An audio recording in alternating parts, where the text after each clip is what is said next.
ان لوگوں نے اللہ کی مخلوقات میں سے ایسی چیزیں نہیں دیکھی جن کے سائے دائیں سے بائیں کو اور بائیں سے دائیں کو لوٹتے رہتے ہیں، یعنی اللہ کے آگے عاجزی سے سجدے کی حالت میں رہتے ہیں؟ اور تمام جاندار جو آسمانوں میں ہیں اور جو زمین میں ہیں سب اللہ کے آگے سجدہ کرتے ہیں، اور فرشتے بھی، اور وہ ذرا غرور نہیں کرتے، اور اپنے پروردگار سے جو ان کے اوپر ہے ڈرتے ہیں، اور جو ان کو ارشاد ہوتا ہے اس پر عمل کرتے ہیں۔ اور اللہ نے فرمایا ہے کہ دو دو معبود نہ بناؤ، معبود تو وہی ایک ہے، سو اے بندو مجھی سے ڈرتے رہو۔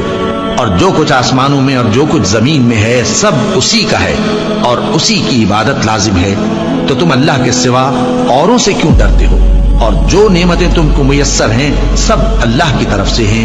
پھر جب تم کو کوئی تکلیف پہنچتی ہے تو اسی کے آگے فریاد کرتے ہو، پھر جب وہ تم سے تکلیف کو دور کر دیتا ہے تو کچھ لوگ تم میں سے اللہ کے ساتھ شریک کرنے لگتے ہیں تاکہ جو نعمتیں ہم نے ان کو عطا فرمائی ہیں ان کی ناشکری کریں۔